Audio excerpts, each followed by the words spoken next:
네, 안녕하세요. 퍼즈입니다. 옆에는 김프로님 나와 있습니다. 네, 안녕하세요. 김프로입니다. 트럼프 연설이 끝났잖아. 네, 그렇죠. 아주 천하제일 단타대회. 그 롱숏을 위아래로 그냥 다 깨버리는 듯한 모습. 아, 네. 고베열로 들어갔어? 그냥 죽어! 약간 이런 움직임. 네, 나름 너무 재밌었다. 네. 네.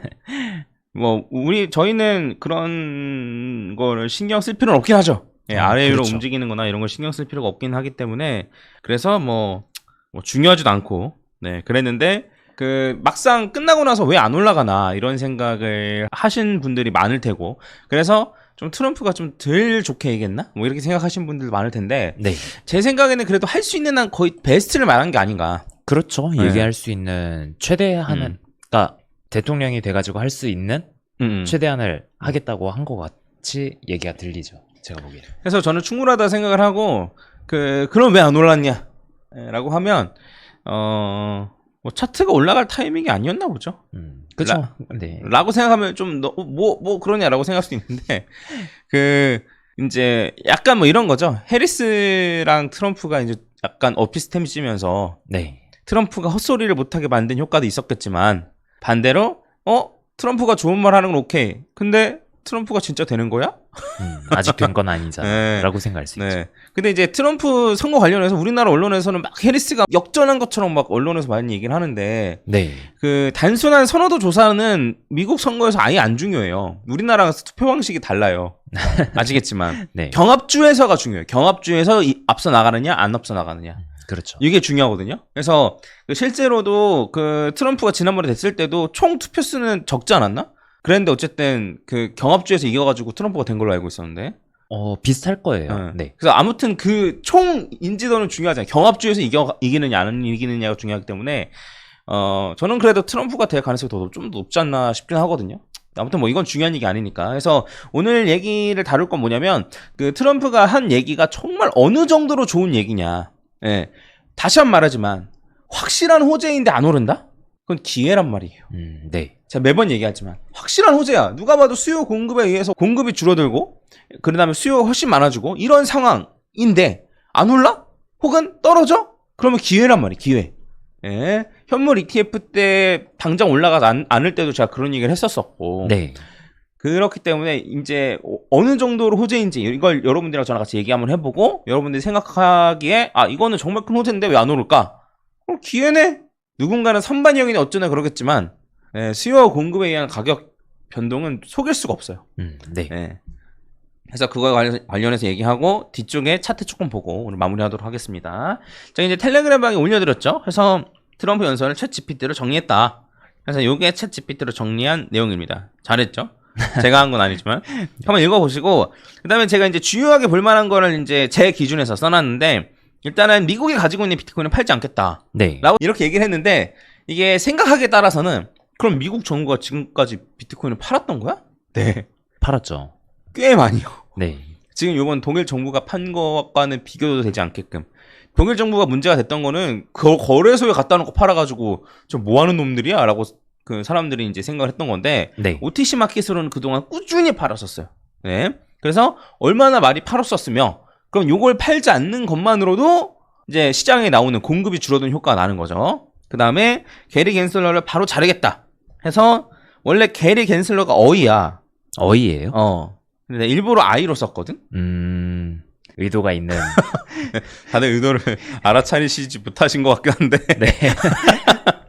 아무튼 게리 겐슬러 바로 자르겠다. 그러면 처음 이제 뭐 작년에만 투자하셨어도 게리 겐슬러가 얼마나 개 같은 놈인지 아마 아실 텐데. 네. 근데 게리 겐슬러가 도대체 어땠길래 이랬는지 이런 얘기 한번 해보고 그다음에 비트코인의 시총이 금을 넘어설 것이다. 이런 얘기를 했는데 이건 어쨌든 단순히 뭐 립서비스에 가깝긴 한데 3번은 네. 나는 금과 비교한 것 자체가 의미가 있다고 봐. 네. 금과 비교한 것 자체가 의미가 있고 나도 금 시총의 절반 정도는 따라갈 거라고 생각을 하거든. 네. 그래서 한번 금 시총은 어느 정도고 그 다음에 전에 뭐 리플 영상에 이런 댓글 달린 적 있거든. 아니 금이 애플 시총을 못 넘듯이. 그 내가 보면서 왔다 진짜. 적어도 본인 하는 말에 팩트 체크는 좀 하지. 금 시총이 훨씬 커요. 애플보다요. 거의 나스닥 시장과 비견될 정도예요. 금 시총은. 물론 나스닥 시총이 더 크지만 네. 예, 그 정도로 금 시총이 큽니다. 네, 그래서 금 시총, 애플 시총, 그 다음에 비트코인 시총 요거를 한번 세 개를 같이 비교해 보면 어떨까? 제가 안 할 거예요. 누가? 김프로도 안 해요. 누가?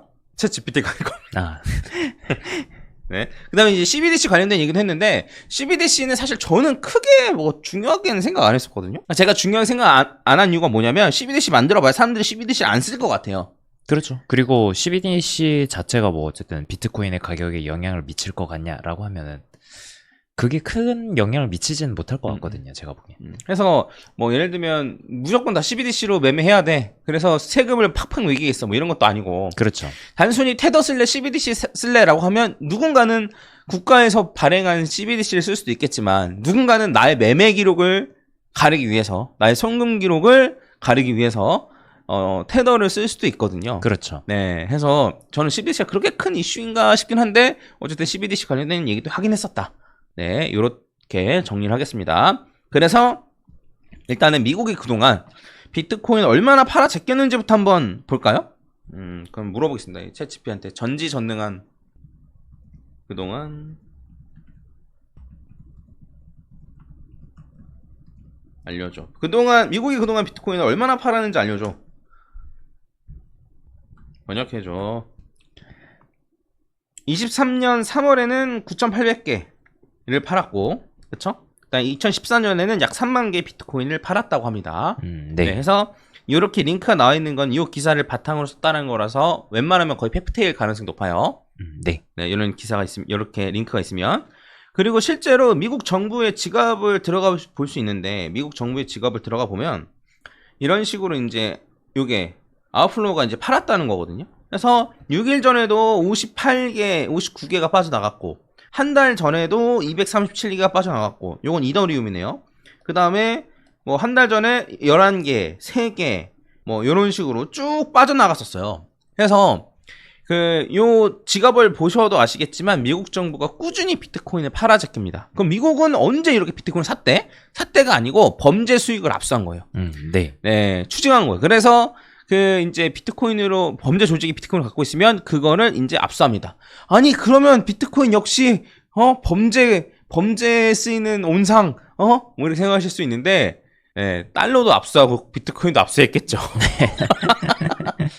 범죄 조직에서 이제 쓰이는 요런 걸 따져 보면은 비트코인보다 달러가 압도적입니다. 그럼 달러를 막아야 되나요? 참, 아무튼 뭐 이거 중요한 얘기 아니니까. 그래서 그런 식으로 쭉 꾸준히 빠져나갔었다. 너도 보는 거 지금 똑같은 거 보는 거 아니야? 네, 그렇죠. 지금 제가 보는 거는 뭐 4달 전에 한 3만 개를 팔았다? 이런 거. 네. 그래서 이게 시장에 크게 나오지 않는 이유가 뭐냐면 OTC로 팔거든요. 장외 거래로 판단 말이에요. 장외 거래로 조금 더 비싸거나 싼 가격에, 현재 네. 가격보다.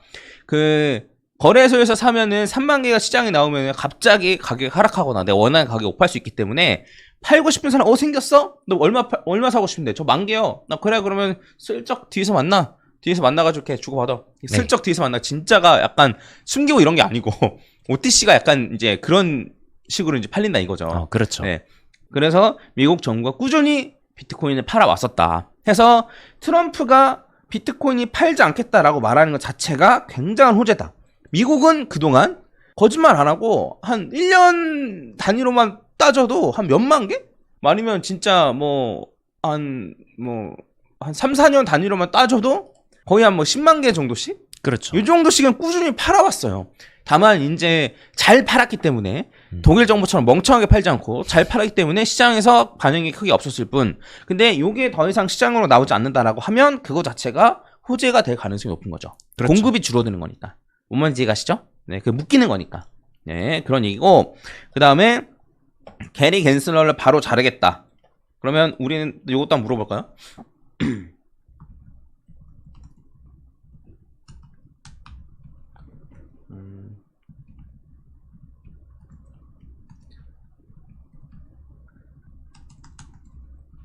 대답할까 이거? SC의 게리 겐슬러가 코인 시장에 끼친 악영향을 알려줘. 악영향. 그냥 영향으로 치는 게 낫지 않을까요? 악영향 맞잖아. 시장에 미친 악영향은 다음과 같습니다. 엄격한 규제와 법적 조치, 시장 불확실성 증가, 산업 성장을 저해, 투자자 보호 강조. 이런 이유들로 이제 악영향을 끼쳤다. 그래서 사실 그 정확한 건 요거죠. 그래서 엄격한 규제와 법적 조치. 해서 대부분의 암호화폐를 미등록 증권으로 간주하고, 네. 예. 근데 사실 본인은 정작 게리 겐슬러는 그 더 몇 년 전에는 대부분의 코인들은 증권이 아니다라고 말했으나 SEC 의장이 된 이후로는 이제 대부분이 미등록 증권을 간주하고 미등록 증권인데 등록 안 하고 썼어? 그럼 불법. 거래소 불법. 코인 불법. 다 불법. 소송. 고소. 이래가지고 시장 자체를 굉장히 위축시켰습니다. 그렇죠. 예, 그리고 아직까지 리플가의 소송도 되도 않는 걸 가지고 그냥 항소해가지고 시간을 질질 끌고 있고, 그 다음에 코인베이스나 이런 데에서도 미등록 증권을 등록해서 판매했다고 하면서 계속 소송이 여전히 이어지고 있어요. 이런 것 자체가 리스크라는 거예요. 네. 예. 그러니까 여기 보시면 불확실성 증가인데, 이거 이러다가 미등록 증권으로 진짜 판결 나는 거 아니야? 그럼 증권이 되면은 증권거래소에 상장시켜야 되는데 증권거래소 얘네들이 상장시켜요? 안 시켜요? 안 시키죠. 안 시키죠. 그럼 우리가 이 코인을 살 수 있어? 없어요? 없어요. 이렇게 되는 거예요. 그래서 이러한 문제들 때문에 사람들이 떠났겠죠. 그런 사람들도 많겠죠. 시장 불확실성 때문에. 네. 그래서 이게 과도한, 엄격한도 사실 좋게 말한 거예요. 과도한 조치 때문에 코인 시장에 굉장히 큰 악영향을 끼쳤었습니다. 그래서 이런 게리 겐슬러를 자른다고 하니까 리플이 오르더라. 네, 리플이 올랐었습니다. 근데 어쨌든 게리 겐슬러 진짜 꼴배기 싫었거든요. 그렇죠. 네, 그래서 바로 잘리는 걸 보고 싶기도 합니다. 이거는 암호화폐 시장이 호재냐 악재냐 물어보면 호재죠, 당연히. 당연히 호재죠. 네. 그 다음에 비트코인 시총이 금을 넘어설 것이다. 이것도 한번 물어보겠습니다.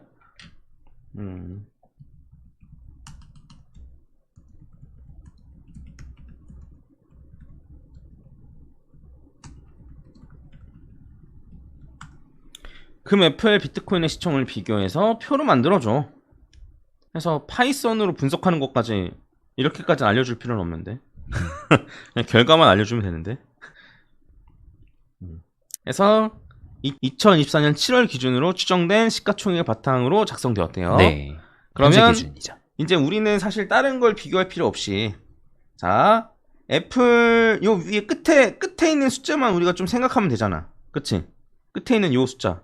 얘는 600, 얘는 2900, 얘는 12800. 요것만 우리가 신경 쓰면 되잖아. 네, 그렇죠. 뒤에는 0, 요거 지우기, 0 9개 지우자 이거야. 네. 귀찮으니까. 우리 몇 배인 것만 알면 좋으니까. 그렇죠. 자, 그러면 이제 금이랑 애플을 비교하면 애플의 시가총액의 4배네, 4배. 네. 4배보다 좀 더 되네. 한 4.5배 정도로 보면 되겠는데? 이렇게 되는 게? 그치? 네. 그 다음에 비트코인이랑 금은 20배인가? 네, 20배 차이죠. 20배 차이가 나는 거네. 20배보다 조금 더 나나? 그치? 네, 살짝 더 한 나는데 21배 정도. 네. 그치? 이렇게 되네. 이렇습니다. 뭔 말인지 아시겠죠? 그래서 저는 어쨌든 금의 시가총액의 절반까지는 갈 수 있다라고 저는 생각을 하거든요. 그러면 지금에서 10배는 간다. 지금 가격에서 10배는 간다. 이렇게 생각을 하는 거고요. 네. 그러면 지금이 이제 한 69,000달러, 7만 달러니까 70만 달러. 70만 달러. 이게 당장 이번 불장에 간다라는 얘기는 아니에요. 네. 장기적으로 봤을 때. 장기적으로는 절반까지 가지 않을까라는 얘기인 거고, 그 다음에 애플의 시총은 의외로 금방 따라잡을 수도 있다. 이번 불장에서 네, 이번 불장에서 충분히 가능하지 않을까라고 생각을 하는 겁니다. 그리고 애플의 시총보다도 금의 시총이 훨씬 크다. 네. 전체 나스닥 중에 전체 나스닥에서 애플의 비중이 얼마나 되려나? 아무튼 뭐 요거는 나중에 한번 여러분들이 챗GPT한테 물어보시고. 네. 근데 어쨌든 나스닥에서 애플 비중이 꽤 크거든요. 네. 그래서 딱 보시면 아시겠지만 금 시총이랑 나스닥 전체 시총이랑 비견돼요. 네, 네. 어느 정도 밸런스가 맞단 말이에요. 물론 나스닥이 더 큰 걸로 알고 있긴 한데 제가 알고 있기로는 그래도 막 나스닥이 엄청 크고 이런 건 아니라는 거죠. 네, 그리고 애플보다는 금이 훨씬 크다. 네. 금이 애플 시총 못 넘잖아요라는 그게 뭘 보고 말한 거지? 아니 나는 이런 게 좀 무성의한 것 같아. 그냥 아님 말고 식의 댓글, 아님 말고 식의 발언. 이런 게 좀 너무 무성의하지 않나. 이게 무식하고 이런 걸 떠나서 좀 본인의 말을 좀 팩트체크하고 나서 얘기하면 좋을 텐데. 네. 좀 그런 게 좀 비기 싫다 이런 거죠. 아무튼 뭐 중요한 건 아니고 해서 비트코인이 금의 시총을 넘어서려면 적어도 20배는 올라야 된다. 라는 건데 이것도 심지어 금은 그대로 유지인데 비트코인만 올랐을 때 21배가 올라가야 된다는 거예요. 그렇죠. 그렇죠. 근데 금도 천천히 오르는데 비트코인 따라잡으려면 적어도 한 25배에서 한 30배 정도? 요 정도 오른다라는 소리인 거죠. 네. 네, 지금 가격에서. 그래서 요런 것까지 트럼프는 얘기했는데 트럼프 재임 기간 동안에 요 정도를 달성할지는 모르겠습니다만 네. 그리고 트럼프가 정말 뭐 내가 그렇게 만들겠다라는 의도로 했는지 모르겠습니다만 다만 저도 금 시총의 절반 정도는 따라갈 거라고 생각을 하고 트럼프도 요번에 그런 의도로 얘기를 했고 근데 많은 사람들이 금의 시총의 일정 부분 따라갈 거다라고 얘기를 많이 해요. 네. 네, 그래서 일정 부분을 따라간다면 혹은 금의 시총을 넘는다면 이 정도의 상승은 될 가능성이 높다라는 걸 좀 얘기를 해드리는 겁니다. 그리고 미국의 이제 대통령이었던 사람 그리고 대통령이 될지도 모르는 사람이 비트코인 자체를 금이랑 비교한 거는 의미가 있다. 네, 이렇게 말할 수 있겠습니다. 네. 그럼 왜 금이랑 비견이 되는 거야라고 생각을 하면 나중에 아니라 예전에도 많이 다뤘구나. 그렇죠. 네, 그래서 한번 찾아보시고 해서 챗 GPT한테 이것저것 물어봤다. 여러분 챗 GPT 쓰세요. 이제 곧 제가 필요 없어질 것만 같긴 한데 네 아무튼 챗 GPT 잘 쓰시고 그 다음에 비트코인 차트 분석을 좀 해볼까? 그럴까요? 네. 네가 먼저 말하고 싶은 거 얘기할래? 일단 저는 지금 봤을 때 음. 지난주에 주봉 기준으로 해가지고 이동평균선 밑으로 살짝 뚫리기는 했지만 20주 이동평균선. 네, 20주 이동평균선이요. 그 이동평균선 밑으로 뚫리기는 했지만 결국에는 잘 지켜주고서 종가 마감을 했다라고 보고 있고요. 이거를 일봉으로 봤을 때는 애매하기는 한데 그래도 조정받은 게 30일 일봉 기준으로도 이동평균선 근처까지 와가지고 조정을 받고 지지해준 다음에 올라가고 있는 모습이 아닌가 그렇게 보고 있고요. 그치. 그러니까 중심선 근처까지는 안 갔지만 네. 그래서 중심선에서 살려고 했으면 사진 못했겠지. 그렇죠. 근데 뭐 그렇다 하더라도 뭐 중심선 아래로 떨어지지 않고 고점을 갱신한 것 자체가 좀 이유가 있어 보인다. 네, 그런 그렇죠. 얘기인 거지. 그래가지고 근데 저는 내 얘기 조금만 덧붙이면 네, 나는 이제 어쨌든 너는 요거를 지켜준 걸로 본 거잖아. 그렇죠. 근데 나는 이제 지켜줬다기보다는 의미가 더 이상 없는 게 아닐까? 너무 변동성이 그러니까 이제 볼린저 밴드가 좁아져서 볼린저 밴드가 좁아져서 이 정도면 그냥 중심선이 의미 없는 걸로 봐도 되지 않을까? 그러니까 네. 뚫려도 별 상관없고 올라갔다가 다시 뚫려도 별 상관없고 약간 이런 상황이 아닐까? 네. 물론 지지받고 올라가주는 게 제일 좋지만 그래서 너무 막 지켜졌으니까 무조건 폭등 약간 이런 느낌보다는 약간 의미가 없어진 건가? 약간 이런 느낌으로 네. 받아들이면 어떨까 싶고 주봉 볼린저 밴드가 이 정도로 좁아진 거는 비트코인 역사상 거의 최초예요. 역대급도 아니고 아예 최초예요. 최초. 네. 이때랑 비슷해 보이는데 이때 같은 경우에는 이제 최고로 좁아진 걸로 기준으로 하면은 10% 정도면 이때가 더 좁긴 하겠구나. 10%. 그다음에 얘 같은 경우에도 이제 하면은 11%. 네. 한 요 정도네. 요때 좁아진 거랑 거의 똑같아요, 지금. 네, 이만큼 좁아졌던 게 과거에는 없었어요. 과거엔 없었어요. 네. 네. 과거엔 이 정도로 좁아졌던 건 없었어요. 아예 없었습니다. 네. 그래서 이때도 한 15% 네. 정도였기 때문에 이 정도로 좁아졌던 적은 아예 없다. 네, 해서 상당히 좁아져 있기 때문에 막 지켜주니까 좋긴 좋은데 뭐 막상 떨어져서 막 크게 뭐 문제될 것도 아니고 네. 뭐 지지해줘도 막 그렇게 좋아할 건 아니고 아무튼 뭐 이 정도다. 이건 제 의견. 네. 네. 네, 반대로 생각하면 이 정도까지 좁아졌기 때문에 조만간 큰 변동성이 나올 가능성이 높아진 것 맞잖아요. 우리는 올라가길 바라는 거고. 그렇죠. 올라갈 가능성이 높다고도 보는 거고. 네. 오케이.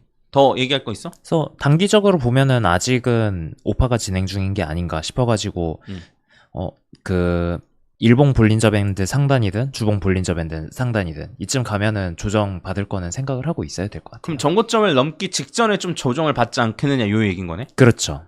네.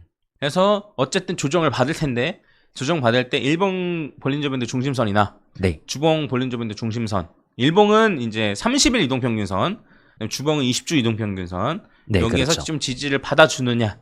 요거를 좀 핵심으로 보면 좋을 것 같다. 네. 끝. 그렇게 보겠습니다. 제 의견도 똑같습니다. 요 정도로 하고 네. 마무리하도록 하겠습니다. 뭐 올라가 줬으면 좋았을 텐데. 네. 네, 올라갔으면 좋았을 텐데 뭐 생각보다 많이 제가 딱 봤을 때는 트럼프는 할 말 다 했거든요, 사실. 네. 네, 그래서 더 올라가 줬으면 좋았을 텐데 뭐 아쉽게 됐는데 근데 중장기적으로 보면 호재일 수밖에 없다라고 저는 생각해요. 트럼프가 그렇죠. 했던 말들이 트럼프가 네. 대통령이 돼서 여기 있는 거에 절반만 지켜도 호재다. 저는 네. 다 안 지키잖아. 다 지키기 어렵기도 아. 하죠, 현실적으로. 우리나라도 그렇잖아.